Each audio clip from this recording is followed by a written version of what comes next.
If you live with ADHD and feel like no amount of rest is ever enough, you are not imagining it. ADHD women tend to be tired a lot, maybe even all the time. And it's not because we're unmotivated or need another planner. It's because our brains, our bodies, and the expectations we carry create the perfect storm of exhaustion.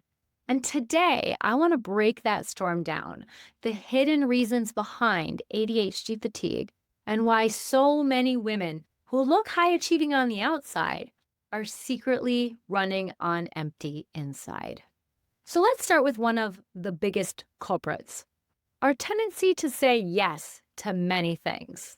Sometimes it's fear. If I say no, people will be upset or think I'm unreliable. Sometimes it's people pleasing, staying in someone's good graces so that when our ADHD shows up in inconvenient ways, maybe they'll be kinder or more lenient. And sometimes it's shiny object syndrome. Everything looks exciting and meaningful in the moment until we realize we've overcommitted and completely drained ourselves. The bottom line, every yes we give away is energy borrowed from our future selves. And then there's the bigger picture, what Soraya Kamali calls the caring mandate in her book Rage Becomes Her, The Power of Women's Anger. As women, society expects us to carry not only our own workload, but also the invisible labor of caring for kids, for partners, for parents, for coworkers' feelings, for the overall harmony in the room. We're trained to manage relationships and emotions on top of everything else.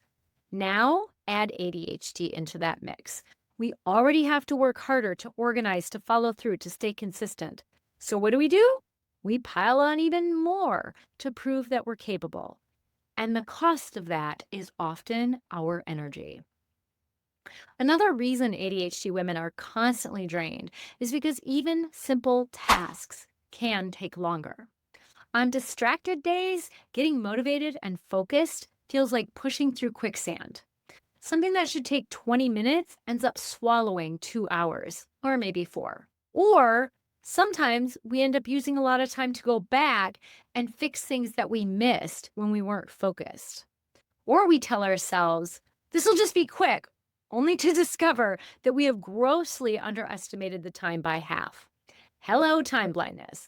And because of that, many of us end up working longer hours, stretching evenings to catch up, or spending way more time on household tasks than other people.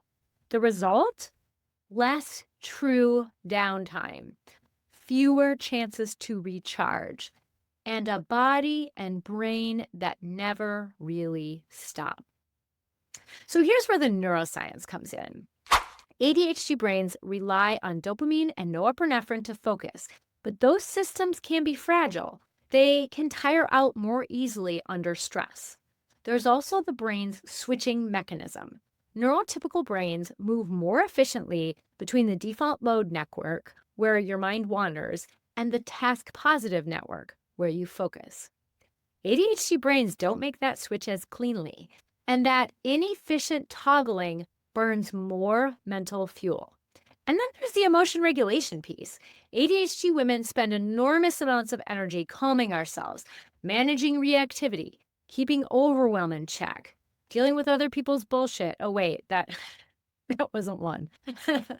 That's invisible labor, but your nervous system feels it. Burnout isn't just exhaustion. For ADHD women, it's the natural outcome of a brain that's constantly burning through more energy just to keep up. And we cannot forget sleep. Studies suggest that about 2/3 of adults with ADHD struggle with significant sleep issues, whether it's trouble falling asleep, staying asleep, or waking up unrefreshed. For women, this often gets worse during perimenopause when estrogen, which helps regulate both sleep and dopamine, begins to shift. So even if we technically get 8 hours, it's often not the deep restorative sleep that our brains need to recharge. The result? We wake up already tired and the fatigue snowballs. So if you feel like you're constantly working harder than everyone else just to keep up, you're not imagining it. ADHD women burn more mental fuel every single day, not just doing the tasks, but also regulating emotions, managing distractions, and carrying invisible expectations, not to mention all the additional yeses we've said. No wonder exhaustion shows up. But here's the truth: you don't have to keep draining yourself to prove your worth. Protecting your energy isn't laziness, it's strategy. With ADHD friendly approaches to boundaries, nervous system support, and rest, you can start to feel more rested, more focused, and more like yourself. And if you want a gentle place to start, check out my free 5-step Taskmaster plan. I'll link it below. It's a free resource designed to help ADHD women cut through the overwhelm and protect their energy one step at a time. Thank you so much for being here. And if you like this video, make sure you give it a like. And I'd love it if you subscribe to my channel and share it with other ADHD women who might benefit. I'll see you in the next video. Take care.